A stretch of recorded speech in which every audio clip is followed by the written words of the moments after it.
The night had settled over the city like a heavy velvet cloak, muffling the usual clamor into a low, perpetual hum. I've driven these streets for 35 years, first in a proper taxi, now with the screen glowing on my dash, connecting strangers with destinations they rarely want to admit they're heading towards. I'm Leo, 67 years old. My hair is thin and silver, my hands are calloused, and my eyes have seen things in the back of this sedan that would make a novelist weep. My car, well, she's an old Crown Vic, dependable, comfortable, a quiet confessional booth on wheels. Tonight, she was waiting. It was just past midnight, the kind of hour where the respectable folks are asleep and the rest of us are left to clean up the pieces. My phone pinged, a request from a neighborhood that even in the middle of the night whispered of money and old secrets. The name on the app was simply A. I pulled up to a grand 3-story brownstone, wrought iron gates, meticulously maintained garden, the kind of place where people live lives of quiet, agonizing perfection. A figure was waiting on the steps, bathed in the soft, theatrical glow of a gas lamp. He was young, maybe early 20s, dressed in a sharp, expensive dark suit. He looked like he should be celebrating something, maybe coming home from an exclusive party or a late closing at a high-powered firm. But the way he stood, stiff and unnaturally still, suggested he was waiting for a firing squad. His head was bowed, and he didn't move until I beeped the horn softly. He walked to the back door, moving with a deliberate slowness that felt less like exhaustion and more like dread.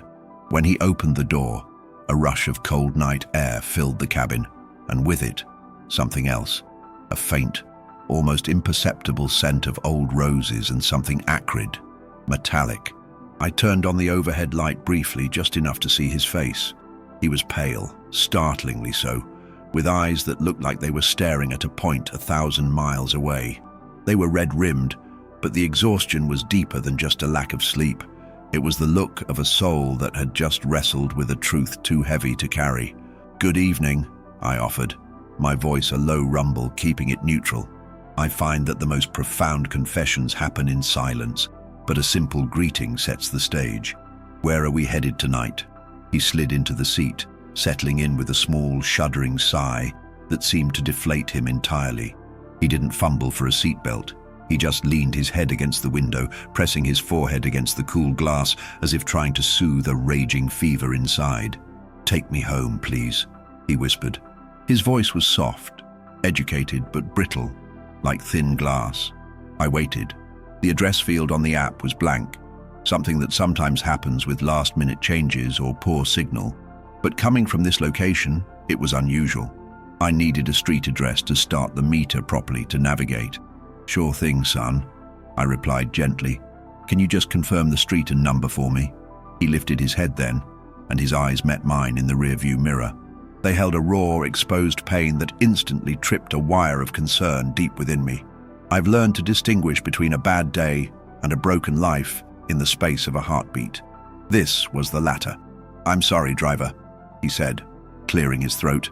It was a purely formal gesture, out of place in the depth of his distress. "I need to go to the Oakwood Cemetery, the one just outside of town."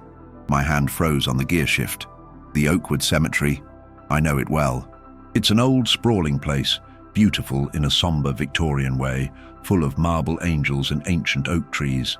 But it was well outside the city limits, a 45-minute drive, and absolutely, unequivocally, not a destination anyone refers to as home unless... I didn't press him, not yet. My job is to drive. My unspoken duty is to listen or simply to bear witness. I keyed the address into the GPS.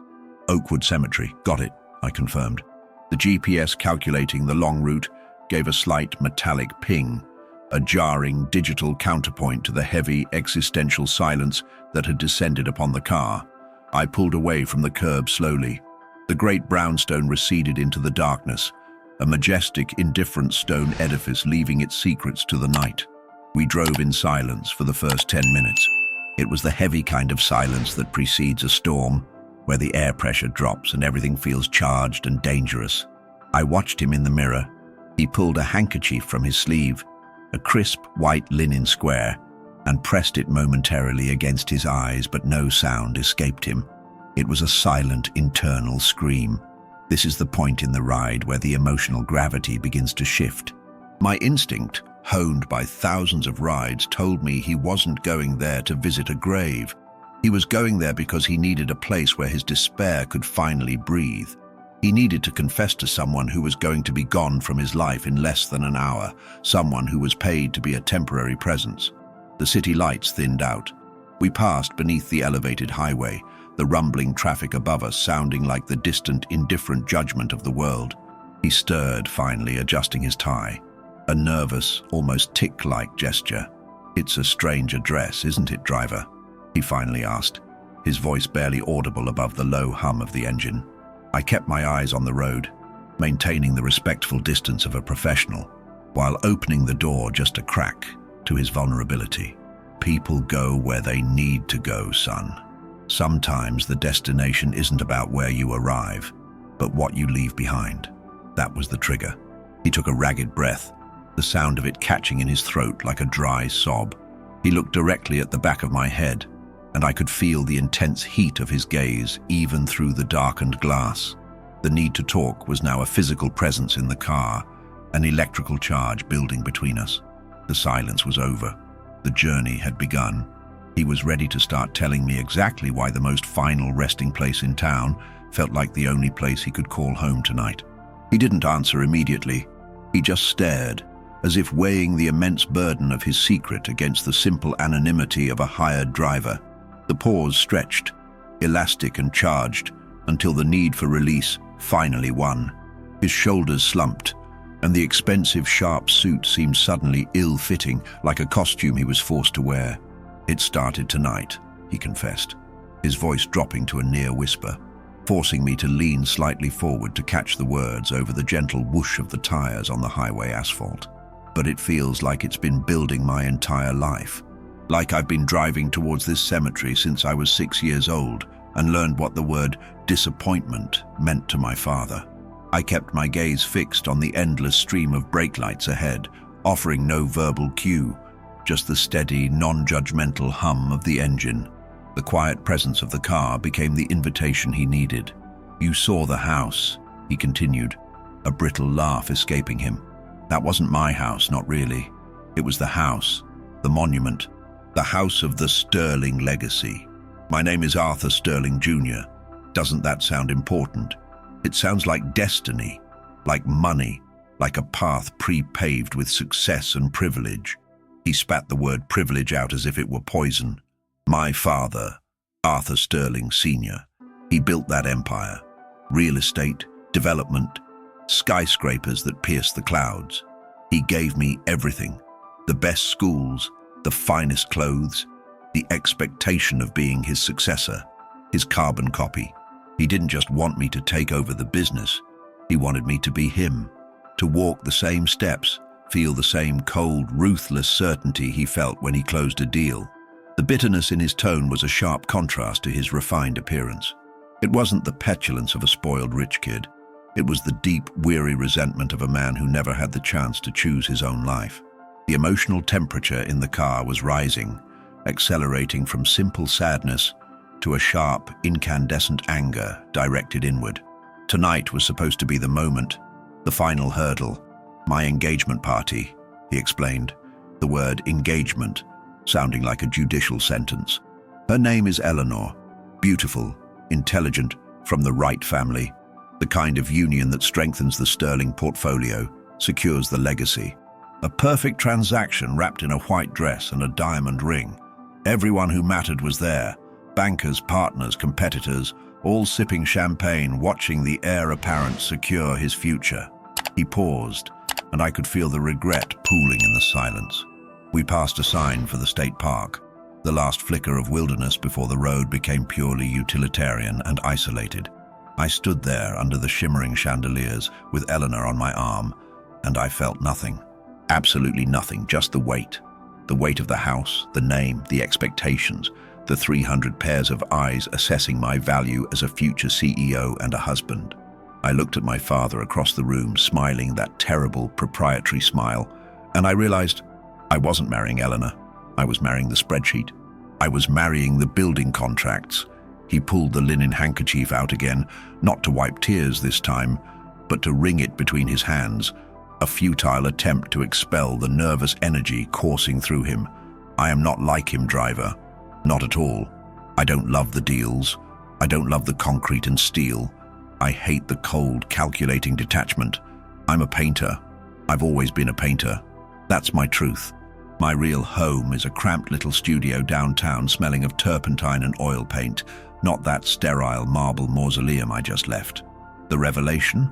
A desperate cry of artistic passion buried beneath corporate responsibility hit the quiet cabin hard. It was the classic heartbreaking story. The brilliant son crushed by the successful father. I had a show, a small anonymous gallery downtown. I used a fake name just to feel the thrill of creation without the sterling shadow. My work. It's good. It's honest. It's what I'm supposed to be doing. But I never told them. I couldn't. My father once told me, art is a hobby for the idle, not a vocation for a sterling. It was a dismissal so total, so absolute. It felt like a surgical removal of a piece of my soul. The intensity of his narrative was accelerating. We were leaving the highway now, the car decelerating slightly as we took the exit ramp onto a narrow, darker county road, lined with tall pines. And tonight, everything just snapped. As the priest was giving the blessing, I looked at Eleanor. She looked so beautiful, so innocent, and I thought of the lie I was committing both of us to. I just walked away. I couldn't breathe. I grabbed my coat. I walked right past my father's confused, furious face, and I called this ride. I just needed to go to the only place I felt I could be truly honest, truly alone with the magnitude of what I'd just done. He fell back against the seat, utterly spent, the emotional release momentarily draining him. But the journey was far from over. I could feel the rising wave of the consequences, the shame, the fear, the irreversible damage to his reputation, bearing down on him, giving the heir a frantic, unstable quality. He had confessed the why of his running, but not yet the full terror of his destination. The road to Oakwood was dark, barely lit by the distant, indifferent stars. We were driving through countryside now, the only sounds the persistent engine drone and the faint rustle of dry leaves caught beneath the chassis. Arthur stared out the window, the faint gleam reflecting the despair in his eyes. He had confessed his rebellion, but the full weight of his current state, the reason the cemetery felt like home, was still unspoken. "My father will ruin me," he stated flatly, breaking the quiet. The fear was a cold, hard knot in his voice, overriding the previous surge of artistic defiance. "He doesn't just cut people off. He surgically removes them from existence. If I walk away from the legacy, he'll ensure no gallery, no patron, no one in this city will ever touch my work. I'll be an invisible ghost." And honestly, driver, the thought of being invisible, after spending my entire life trying to be seen, even if it was for the wrong reasons, it's terrifying. I nodded slowly, keeping my movements minimal. "An invisible ghost is still alive, son. Ghosts can still paint. Ghosts can still choose." That simple statement seemed to strike him. He turned away from the window, leaning forward, closer to the partition, the gesture one of seeking genuine human connection, a lifeline in the corporate wreckage of his life. "The truth is, Leo," he said, using my name as if it were an act of trust, "I'm already half ghost. That's what brought me to that brownstone tonight. That's the real reason I'm going to the cemetery." He paused, gathering himself. The emotional momentum was building again, but this time, it wasn't anger or regret. It was profound, heartbreaking guilt. It felt like we were approaching the true epicenter of his pain. I have a brother, had a brother. His name was Daniel. He was 2 years younger than me, and he was the real artist. I was the obedient one, the one who dutifully memorized bond yields and merger clauses. Daniel, he was pure light. He saw the world in color, in texture, in feeling. When I was struggling with my first balance sheet, he was filling sketchbooks with these incredible, evocative landscapes. He was everything my father hated and everything I secretly admired. The mention of his brother introduced a new, tender vulnerability. The quiet reverence in his voice suggested a loss far deeper and more complex than a mere death. Daniel. was the one who encouraged my painting. He'd sneak me supplies, cover for me when I spent time in my hidden studio. He was my audience, my critic, my protector from the sterling storm. He understood the joy of creation, the pure release of pouring your soul onto a canvas. He had a piece he was working on, a massive oil painting. He called it the Unburdened Sky. It was everything he dreamed of being: vast, free, limitless. He stopped, his throat visibly constricting. I slowed the car a bit, easing over a rough patch in the road. We were close now, the air growing colder, damper, the air of forgotten places. 2 years ago, Daniel, he tried to choose his own path. He stood up to my father, told him he was leaving the city, leaving the legacy, to go to an art residency in Europe. He told him he would never work a day in a suit. The confrontation, it was brutal, a complete evisceration. My father didn't just argue, he destroyed Daniel's spirit. He said Daniel was a disgrace, a parasite living off the sterling name, and that his art was childish trash. Arthur took a deep, shaky breath, the pain finally becoming audible. 3 days later, Daniel was gone. A single car accident on a rainy night just outside the city limits, drifting off the road, ruled accidental, but I knew my father's words had driven him off that road. The memory of the loss accelerated the intensity, pulling the car toward a dreadful emotional climax. The guilt was palpable, thick and suffocating. And here is my confession, Leo. The reason I'm a ghost, the reason I'm driving to his resting place. When Daniel died, I didn't fight my father. I didn't defend Daniel's memory. I panicked. I embraced the legacy tighter than ever. I became the perfect son, the successor, the man who would never disappoint. I killed my own dreams to bury his ghost, to escape my own fear. Tonight, walking out on that engagement, I realized I haven't been living my life. I've been trying to keep his memory from my father's reach by becoming what he wanted. He lowered his gaze, speaking to the floor mat. The cemetery is where Daniel is buried. He is also the last place I felt any sense of real home. I need to go there because I stole something from him. I stole his dream of freedom, and now I have finally acted upon it. But too late. I need to tell him. I need to tell my brother that I finally chose the sky, even if it meant falling. The car rounded a final bend, and the high stone walls of the Oakwood Cemetery loomed into view, dark and imposing against the faint, moonlit landscape. I pulled the Crown Vic to a slow stop just inside the massive wrought-iron gates of Oakwood. The gates were closed, bolted shut for the night, but there was a service entrance around the corner, which I used, having driven here enough times in my life for various less dramatic reasons. The air outside was immediately colder, infused with the scent of pine needles and damp earth, the smell of finality. "We're here, son," I announced, shifting the car into park. The dashboard light cast a faint, cool glow on his face, highlighting the deep grooves of exhaustion around his eyes. He didn't move to open the door right away. He just stared through the windshield at the long, winding drive that disappeared into the shadows, a ribbon of asphalt leading into the endless, dark gardens of memory. The emotional acceleration of the confession now slowed, replaced by a heavy, paralyzing dread as we reached the destination. "The plot is near the old maple tree," he directed, his voice subdued, almost robotic. "The one with the split trunk near the highest point." I navigated the narrow, winding paths slowly, the headlights sweeping across rows of polished granite and white marble, momentarily resurrecting the names etched into the stone. Each tombstone was a brief, forgotten story.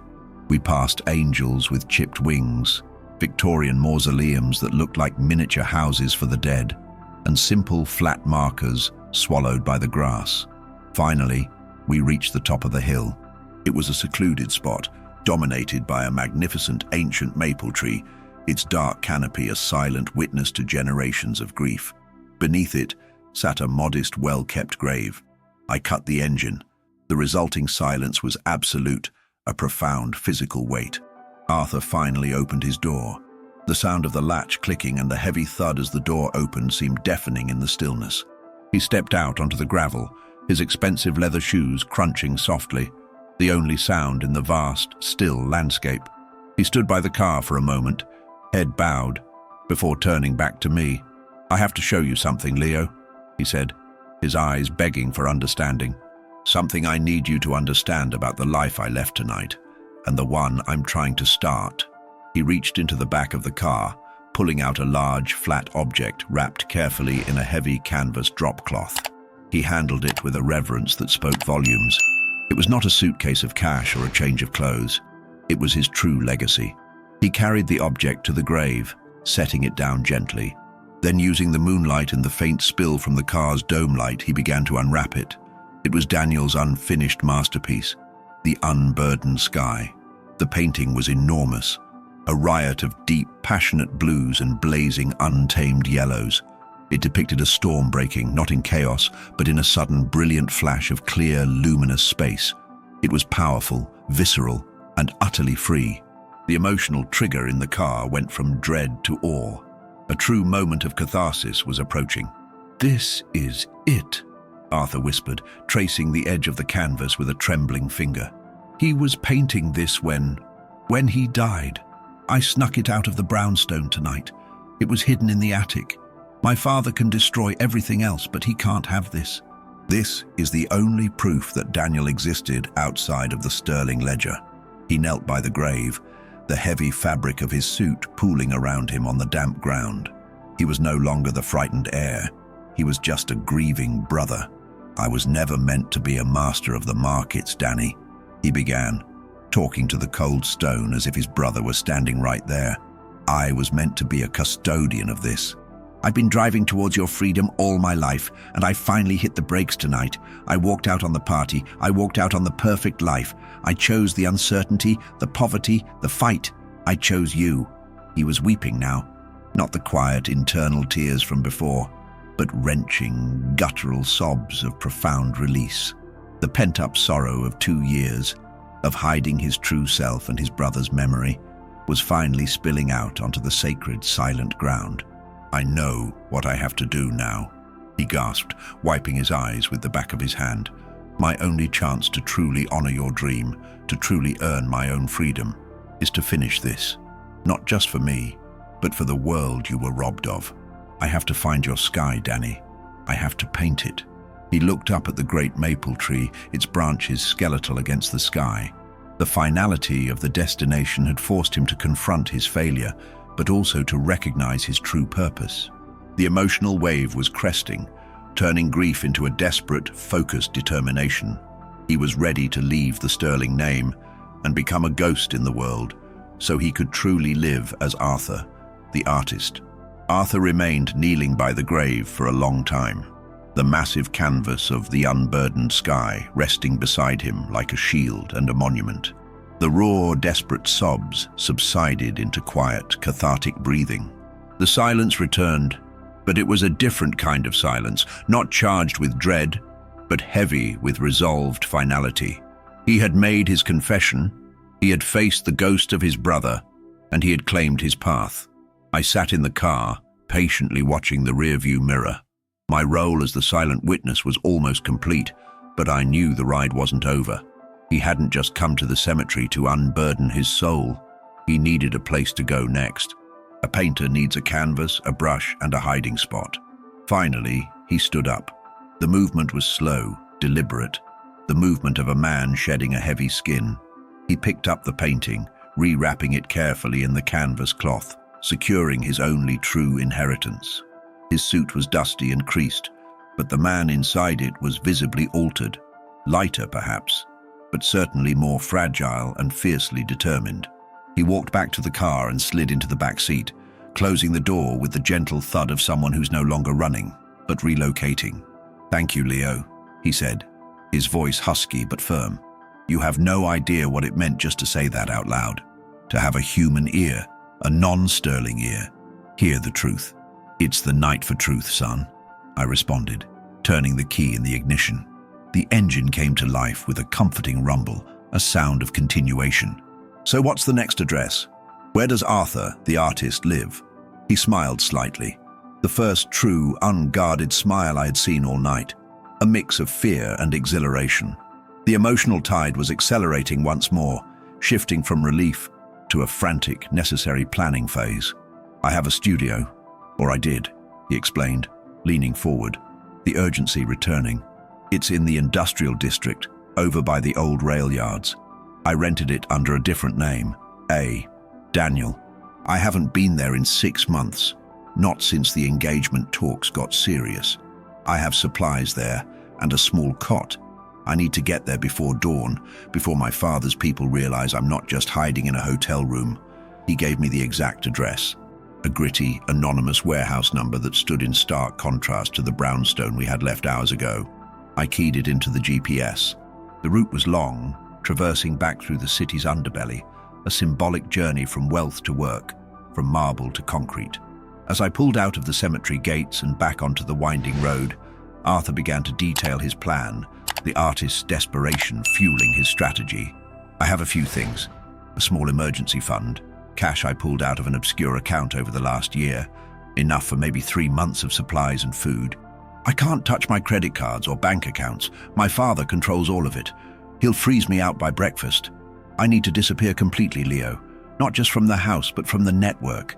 I need to be untraceable. He paused, a flicker of panic in his eyes. Do you think I'm crazy?